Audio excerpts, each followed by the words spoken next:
et j'explique. L'Union européenne vient de condamner à nouveau l'intervention d'Israël à Gaza. J'espère que vous le savez.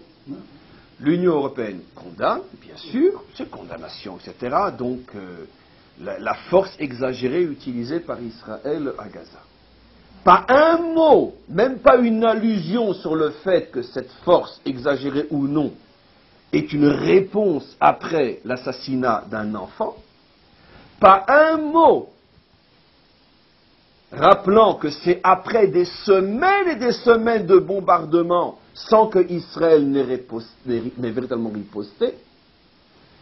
On présente uniquement la chose comme on veut la présenter.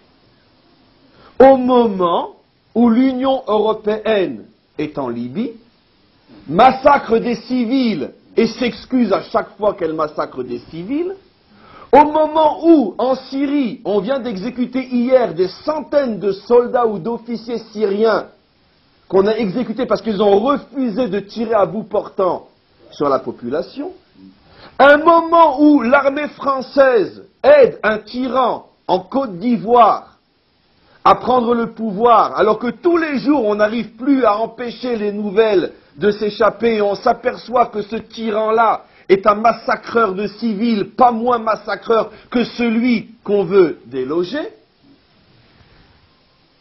Et revenons sur la Libye. Vous savez, il y avait, je ne veux pas trop insister parce que c'est tellement affreux, il y avait récemment ils l'ont enlevé après, une vidéo YouTube qui circulait et vite elle a été enlevée, où on voyait ce que les insurgés, les pauvres insurgés libyens, faisaient aux mercenaires de Kadhafi qu'ils avaient attrapés. Voilà.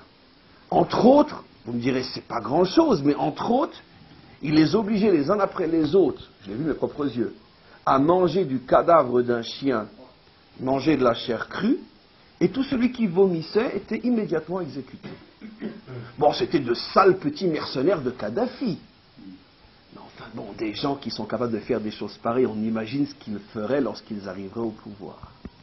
L'armée française, l'ONU soutient ces gens-là. C'est vrai que maintenant elle commence à prendre du recul parce qu'elle commence à se rendre compte que finalement, ça n'a pas été aussi vite qu'ils l'espéraient et tout le monde commence à se rendre compte qu'ils sont en train de soutenir des gens qui sont peut-être pires que Kadhafi. Mais en Syrie, on ne dit rien nulle part. Donc, la représentante de l'Union européenne, d'accord, accuse Israël d'utiliser la violence contre des populations civiles au moment où eux massacrent à tout bras, partout, et au moment où, quand on massacre ailleurs, personne n'en parle. Vous voyez donc bien, qu'on le veuille ou non, il y a quelque chose qui nous échappe. Comment se fait-il qu'on n'ait pas le droit de faire partie du système? Comment se fait-il qu'on ne fasse pas partie du système? Vous allez être surpris quand vous allez entendre la manière dont je vais répondre.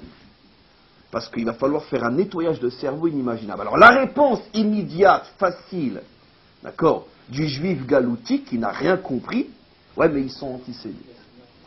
On la connaît la réponse. C'est-à-dire quand tu veux expliquer quelque chose que tu ne comprends pas, et que tu ne veux surtout pas expliquer, tu trouves un mot antisémitisme. Je ne dis pas que c'est faux. Seulement tu n'as rien dit, tu n'as rien expliqué en disant ça. Ça veut dire que tu as noyé le poisson dans l'eau. C'est comme quand le soi-disant laïc non religieux veut expliquer la création du monde, alors il ne veut surtout pas dire Dieu, alors qu'est-ce qu'il dit?